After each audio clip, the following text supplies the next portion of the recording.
Okay, question number 2. Again, if you want me to read it in Tagalog, it's okay. But if you want me to read the English question twice, it's good also. Alright.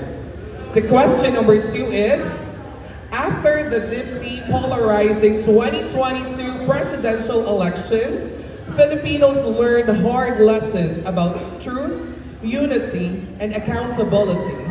As a member of the LGBTQIA+ community, how will you use your voice to guide voters toward wiser, more compassionate choices for the 2028 elections while ensuring that your message reaches people beyond politics, identity, and division?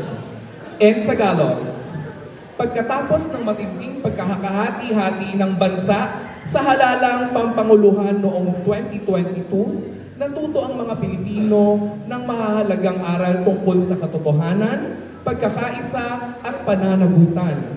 Bilang bahagi ng LGBTQIA+ community, paano mo gagamitin ang iyong boses upang hikayatin ang mga botante na gumawa ng mas matalino at makataong desisyon sa halalan ng 2028? Habang tinitiyak na ang iyong mensahe ay lalampas sa politika, identidad at pagkakawatak-watak.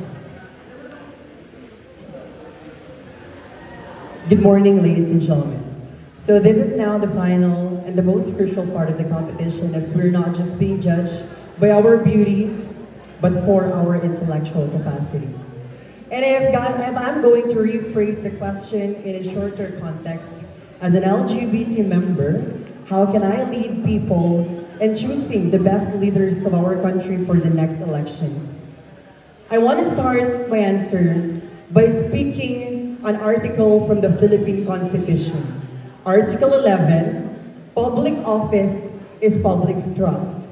Therefore, every single offices, elected or appointed, must always be held accountability and responsibility in whatever actions they take.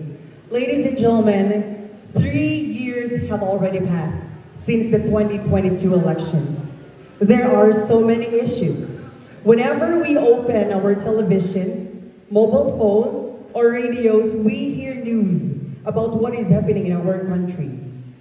But you know what? The real problem that I can see is that Filipino people tends to act blind.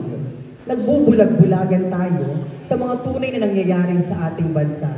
Therefore, as I stand on this stage, in this very moment, before I go home in my province of Pangasinan, I want this very time to be more meaningful and more educational for the people of Lambaki.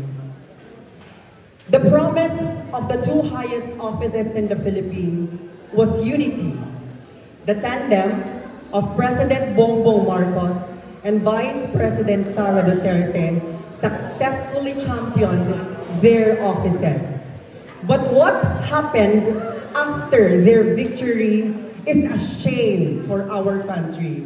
They promised progress, they promised change, they promised unity regardless of color or even the leadership that where they coming from.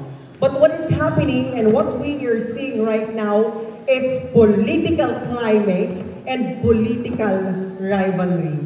Nasaan na ang pangako ng pagkakaisa? Nasaan na ang pangako ng pagkakabuklod-buklod? These offices who promise accountability, progress, and change for our country is no longer something that we can trust. Therefore, the Article 11 of our Philippine Constitution is no longer applicable on our leaders because we can no longer trust the government that we have right now. Therefore, it is a high time for us to open not just our eyes, our hearts, but most importantly, our minds. Whenever we vote, it is important that we use the power that we have. Article 4 of the Philippine Constitution, every single Filipino has given the right to suffrage. Yan lang ang katanging-tanging kapangyarihan na meron tayo. Kaya naman ito ay isang paalala sa atin na ang mga korupsyon, ang pagnanakaw at pambababoy na ginagawa sa atin ng gobyerno ay magsilbing aral at panggi pagising sa atin na kailangan nating mas talinuhan sa pagpili ng mga leader. Dahil kung hindi tayo, sino ang gagawa para sa atin? Meron din tayong kasalanan.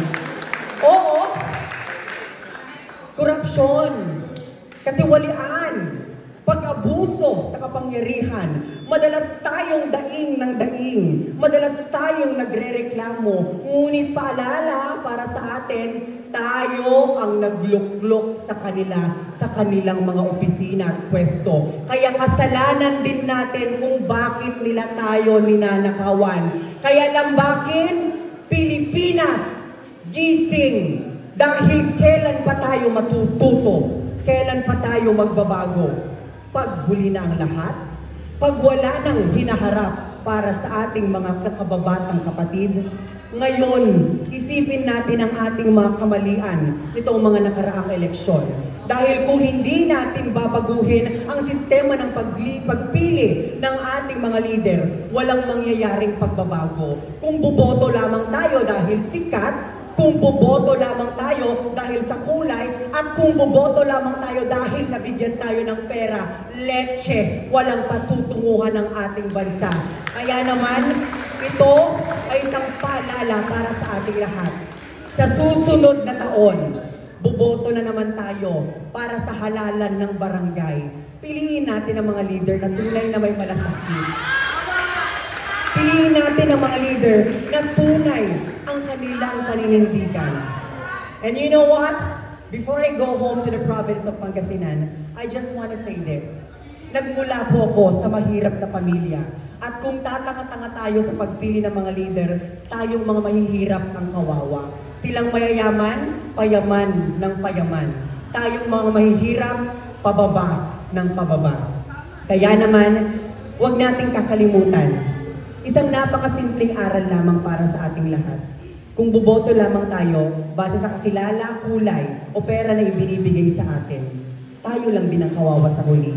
Tayo lamang din ang magsisisi. At higit sa lahat, tayo lamang din ang magkakaroon ng mas marami pang problema. At lagi ninyong tatandaan, ang Pilipinas at ang bansang Pilipinas, maging tayong mga Pilipino, pinagsisilbihan, hindi ninanakawan. Maraming salamat. Thank you so much for that very heartfelt